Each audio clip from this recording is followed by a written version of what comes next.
Voyage au centre de la Terre de Jules Verne. Chapitre 18. À 8 heures du matin, un rayon du jour vint nous réveiller. Les 1000 facettes de lave des parois le recueillaient à son passage et l'éparpillaient comme une pluie d'étincelles. Cette lueur était assez forte pour permettre de distinguer les objets environnants. « Eh bien, Axel, qu'en dis-tu » s'écria mon oncle en se frottant les mains. « As-tu jamais passé une nuit plus paisible dans notre maison de Königstrasse? Plus de bruit de charrettes, plus de cris de marchands, plus de vociférations de bateliers. » Sans doute, nous sommes fort tranquilles au fond de ce puits, mais ce calme même a quelque chose d'effrayant. « Allons donc » s'écria mon oncle. « Si tu t'effrayes déjà, que sera-ce plus tard? Nous ne sommes pas encore entrés d'un pouce dans les entrailles de la terre. » Que voulez-vous dire? Je veux dire que nous avons atteint seulement le sol de l'île, ce long tube vertical qui aboutit au cratère du Sneffels s'arrête à peu près au niveau de la mer. En êtes-vous certain? Très certain. Consulte le baromètre. En effet, le mercure, après avoir peu à peu remonté dans l'instrument à mesure que notre descente s'effectuait, s'était arrêté à 29 pouces. « Tu le vois, » reprit le professeur, « nous n'avons encore que la pression d'une atmosphère. Et il me tarde que le manomètre vienne remplacer ce baromètre. » Cet instrument allait, en effet, nous devenir utile du moment que le poids de l'air dépasserait sa pression calculée au niveau de l'océan. Mais, dis-je, n'est-il pas à craindre que cette pression toujours croissante ne soit fort pénible? Non, nous descendrons lentement, et nos poumons s'habitueront à respirer une atmosphère plus comprimée.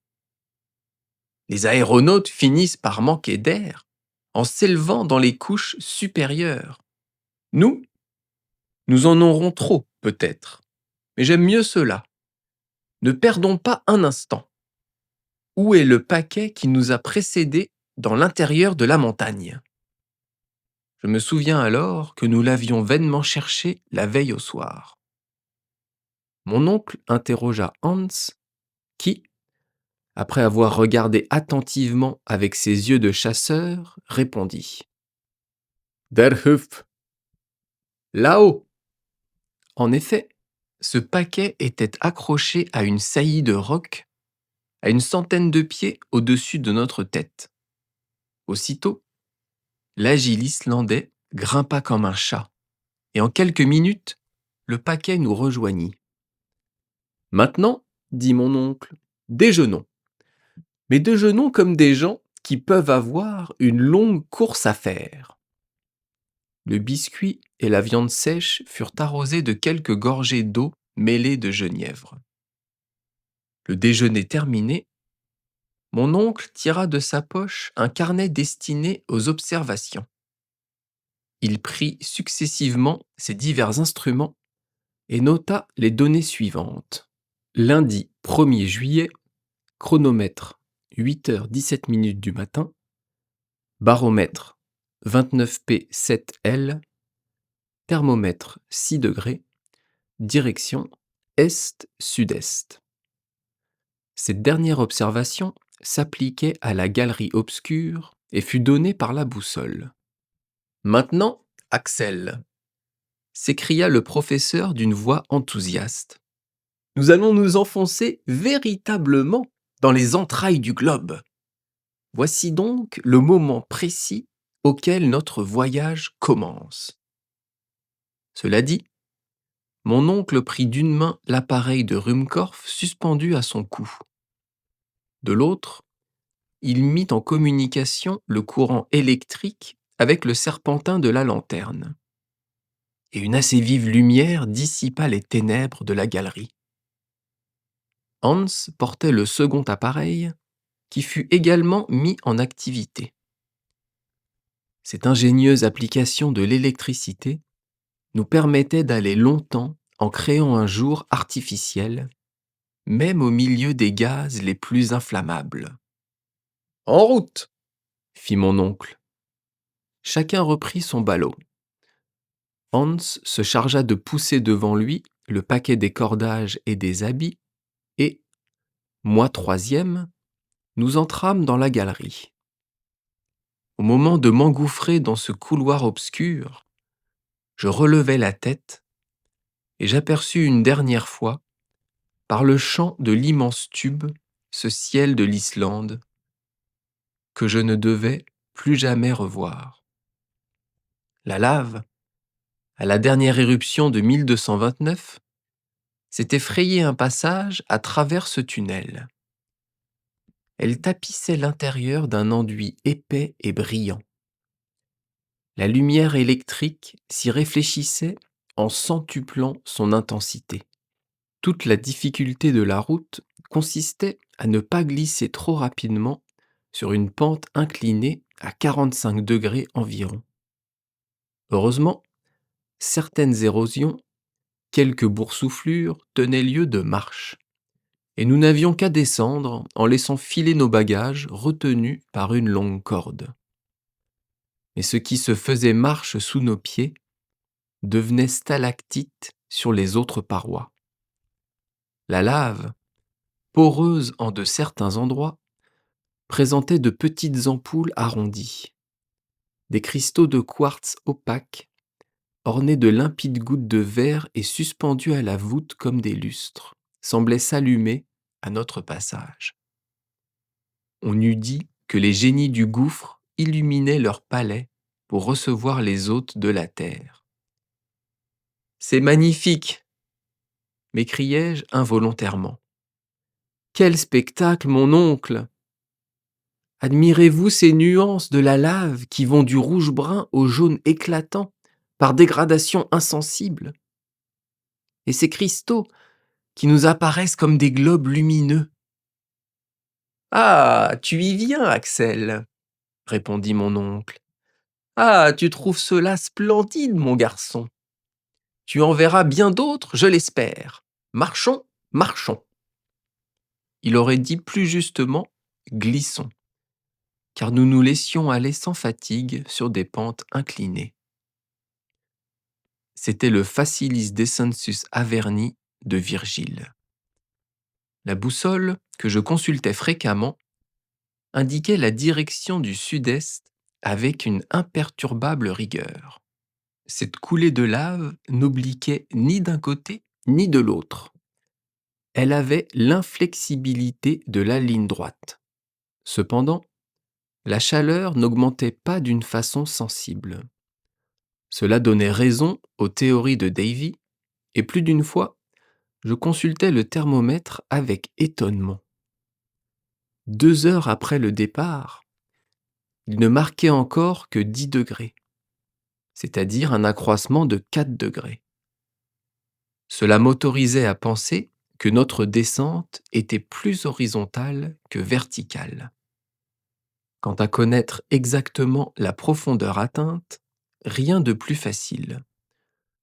Le professeur mesurait exactement les angles de déviation et d'inclinaison de la route, mais il gardait pour lui le résultat de ses observations. Le soir, vers 8 heures, il donna le signal d'arrêt. Hans aussitôt s'assit. Les lampes furent accrochées à une saillie de lave. Nous étions dans une sorte de caverne où l'air ne manquait pas. Au contraire, certains souffles arrivaient jusqu'à nous. Quelle cause les produisait? À quelle agitation atmosphérique attribuer leur origine? C'est une question que je ne cherchais pas à résoudre en ce moment. La faim et la fatigue me rendaient incapable de raisonner. Une descente de 7 heures consécutives ne se fait pas sans une grande dépense de force. J'étais épuisé. Le mot halte me fit donc plaisir à entendre. Hans étala quelques provisions sur un bloc de lave, et chacun mangea avec appétit. Cependant, une chose m'inquiétait. Notre réserve d'eau était à demi consommée.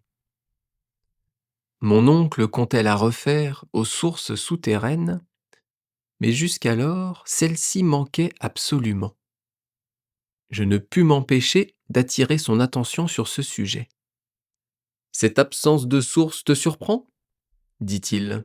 « Sans doute, et même elle m'inquiète. Nous n'avons plus d'eau que pour 5 jours. »« Sois tranquille, Axel. Je te réponds que nous trouverons de l'eau, et plus que nous n'en voudrons. » « Quand cela ? Quand nous aurons quitté cette enveloppe de lave. Comment veux-tu que des sources jaillissent à travers ces parois ? Mais peut-être cette coulée se prolonge-t-elle à de grandes profondeurs ? Il me semble que nous n'avons pas encore fait beaucoup de chemin verticalement. Qui te fait supposer cela ? C'est que si nous étions très avancés dans l'intérieur de l'écorce terrestre, la chaleur serait plus forte. D'après ton système, répondit mon oncle, qu'indique le thermomètre ? 15 degrés à peine, ce qui ne fait qu'un accroissement de 9 degrés depuis notre départ. Eh bien, conclus. Voici ma conclusion. D'après les observations les plus exactes, l'augmentation de la température à l'intérieur du globe est d'1 degré par 100 pieds. Mais certaines conditions de localité peuvent modifier ce chiffre. Ainsi, à Yakoust, en Sibérie, on a remarqué que l'accroissement d'1 degré avait lieu par 36 pieds. Cette différence dépend évidemment de la conductibilité des roches. J'ajouterai aussi que, dans le voisinage d'un volcan éteint et à travers le gneiss, on a remarqué que l'élévation de la température était d'1 degré seulement pour 125 pieds. Prenons donc cette dernière hypothèse, qui est la plus favorable, et calculons. Calcule, mon garçon. Rien n'est plus facile, dis-je en disposant des chiffres sur mon carnet. 9 fois 125 pieds, donnant 1125 pieds de profondeur. Rien de plus exact. Eh bien, d'après mes observations, nous sommes arrivés à 10 000 pieds au-dessous du niveau de la mer. Est-il possible ? Oui, où les chiffres ne sont plus les chiffres. Les calculs du professeur étaient exacts. Nous avions déjà dépassé de 6 000 pieds les plus grandes profondeurs atteintes par l'homme, telles que les mines de Kitzbühel dans le Tyrol et celles de Wittenberg en Bohême. La température, qui aurait dû être de 81 degrés en cet endroit, était de 15 à peine. Cela donnait singulièrement à réfléchir.